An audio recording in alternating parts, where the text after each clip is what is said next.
Brad, you had one of the only times we'll probably ever have an SSG player speak out publicly. You did a little Q&A with Stellur. Would you like to? How teed is Stellur? Dude, it was random. It was randomly yesterday.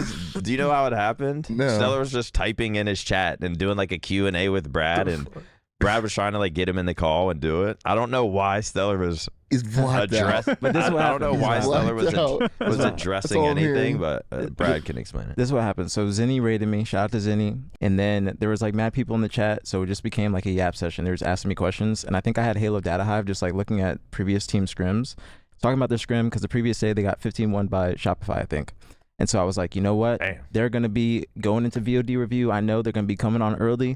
All right, they're going to be getting a custom game with Tommy. He's going to be doing the tips and tricks. They're going to be going over VOD before their scrim. They're going to be going into boot camp after that scrim. That I'm would not going to make be me happy play with worse. that. And then after I said that, Braden typed in the chat and he just said LOL. All right. and then I was like, Braden, what kind of LOL is that? And he's like, this is all I'll say. This year, I've watched more VOD than I have in the past 4 years of my career. And then he basically was just like, VOD ain't gonna help us. Said VOD ain't gonna help us? Yeah, he said VOD isn't gonna help us. He said, do you believe in magic? And I knew what he meant by that. He was basically saying like blacked Ultra out. T. he was just saying like they're just overthinking it. What would be a good sign of progress to you? Like, what would be a good sign of progress to you where you're like, all right, we're doing what we need to be doing. Like, we're doing well. Like, what would be a good sign of progress to you? Probably just playing better versus shop. That's respectful. That's respectful. That's a good measure of how you guys are playing. That's a good measurement. Playing better versus Shopify That's a good is measurement the, because it's the sign of progress. You guys got to remember, SSG matches up really well with FaZe. Like, stupid good against FaZe. They do match up well with FaZe. You think FaZe beat SSG 9 out of 10 times on LAN? The only time they have matched up on LAN, it's been the opposite. SSG beat FaZe. Interesting you did mention OG. Yeah, I agree. And they're not scrimming OG right now, right? Do you think Not satisfactory. that your guys' issue right now is your pacing / playstyles? And have you had conversations about that if you think it is that? This is a good question, but it's a shame that this is something that SSG is sort of forced to acknowledge. You know, it's like we're making it a reality. It's like, these are your circumstances. What's the issue? You know, just acknowledging it, making it real. You know, it's like, but you have to. How do we get out of it otherwise? And also, going back to what Nomi said, what do you think is the best route for improvement for you guys? We don't have the pacing, so we are forced into more situations where we need to use teamwork, and our teamwork isn't good. That's a good point. We don't have the pacing, Now, so we're forced into more situations where we have to use teamwork. Right.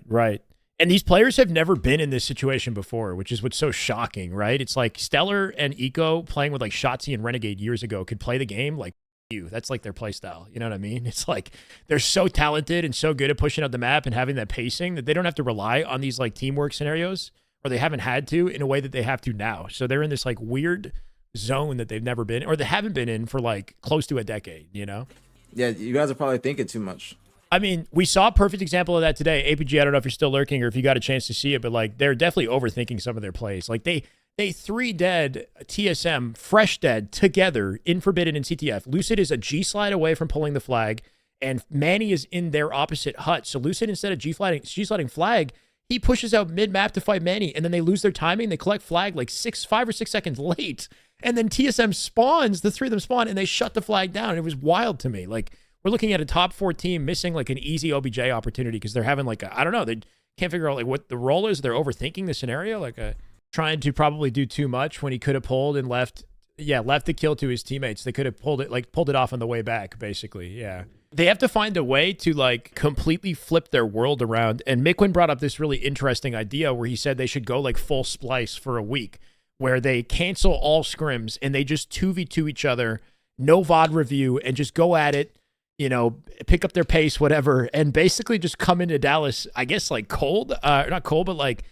having not over prepared at all, basically shutting out the scrims, just playing against each other, building some sort of chem splice style, like guerrilla warfare tactics or something, where they got to like freaking completely change their process to shock themselves Obviously, that's back. gonna be different. Because the other thing that he had brought up is the fact that like most teams that find themselves in these circumstances don't stick it out for very long. You know, now that we've kind of entered this place where we had a period where they build the chemistry. We've kind of gotten past that period, and now they're still not achieving the expectations, based on what they've achieved in their past, right? So it's like normally when teams are in this position, they don't stick around too much longer than this. So they're sort of entering this uncharted territory where either something adversely different happens that shifts their mentality, shifts their results by Dallas, or we're looking at maybe a new SSG between Dallas and what's to come, the next tournament.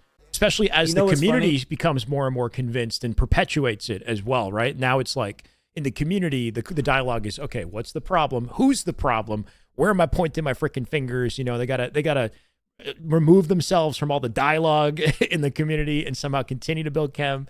It's a tough position to be in. It's funny, the conversation that we had as a team after Kansas City, I always talk about this. At Kansas City, when we got beat by Sentinels at the time, Sentinels was Frosty, Snakebite, Royal 2, and Lethal. Coach Royal won.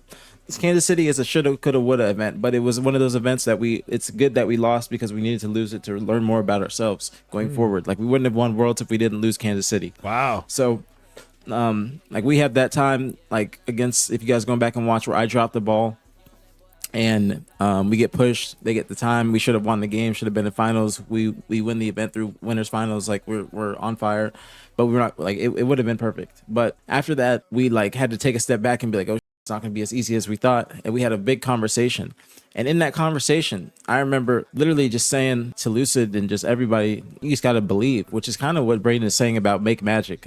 I'm saying, you just got to believe, winning's not going to be so black and white where you're just going to have a calculated route of how everything's going to go. It's not like everything is just going to be all right, we do this, this, and this, and this, and this is going to happen. It's going to be all right, do we do this, and then this, and this, and this, and this, and this, and this, and this could happen. And then we have to make sure we do some damage control, and then just slow, and it's just it's all about situational awareness and making sure that you practice enough for the situations and you know what to do when they come around. You're not going from point A to B to win. Trust me. You're not going from point A to B. You're not. It's not going to be that easy.